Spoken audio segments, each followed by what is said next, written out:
Assalamualaikum warahmatullahi wabarakatuh. Perkenalkan, nama saya Rizka Cahya Putri dari kelas 9. Pada kesempatan kali ini saya akan membacakan cerita tentang kota tanpa buku. Pernahkah kau ke toko buku, perpustakaan, atau taman bacaan? Tidakkah kau merasa istimewa ketika berada di dalamnya? Di sekelilingmu ada berbagai toko dari dunia nyata dan hayal, tempat yang pernah kau kunjungi dan yang belum. Informasi dan cerita dari masa lalu, masa kini, dan masa depan. Semua berpadu, semua berada dalam genggamanmu. Saat berada di antara buku, tidakkah kau merasa menjadi raja dan ratu? Ruang dan waktu seolah menyatu tanpa batas. Kau bisa terbang melintas sekat negara dan melewati berbagai zaman. Kau bisa menyelam ke dalam samudera, melayang di angkasa, bercanda dengan aneka satwa, dan berkelana di tengah padatnya kota, juga di rimba raya. Kau tahu, buku adalah jendela dunia, kunci pengetahuan dan pintu wawasan. Muhammad Hatta, sang proklamator, pernah berkata, "Aku rela dipenjara asalkan bersama buku, karena dengan buku aku bebas." Melalui buku, manusia terbebas dari ketidaktahuan. Tempat-tempat yang dipenuhi buku adalah harapan perkembangannya pengetahuan dan wawasan. Apa jadinya jika kota tanpa buku? Pantaskah dia disebut kota? Di kota itu mungkin kabar datang dari sumber lain, dari koran, televisi, atau internet.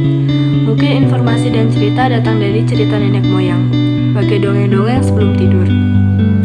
Irama warganya pun tiada beda, bangun pagi bertebaran di muka bumi untuk berbagai keperluan, untuk kembali pulang siang atau sore harinya. Setelah itu mereka berangkat tidur dan memulai lagi hari berikutnya. Semua serupa. Di kota itu mungkin ada bangunan bernama perpustakaan. Di dalamnya buku-buku berderet dalam rak yang tak terjamah. Tiada tangan meraih dan membuka halaman demi halaman dengan sukacita. Mungkin juga ada tumpukan buku di sudut-sudut sekolah yang sepi dan berdebu. Jarang dikunjungi, jarang dibaca.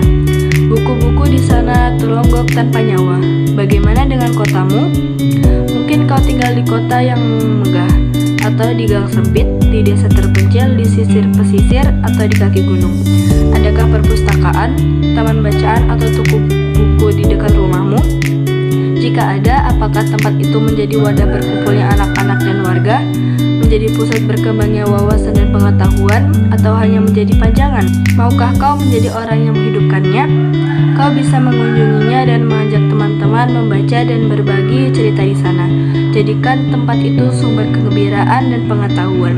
Jika tempat itu belum ada, maukah kau menjadi orang yang mulai menghadirkannya? Kau bisa memulainya dari sebuah sudut di teras rumahmu. Ajak teman-temanmu memulai langkah baru. Jangan biarkan waktu berlalu tanpa buku. Siapapun dirimu, bersahabatlah dengan buku. Dia akan menjadi teman setiamu sepanjang waktu.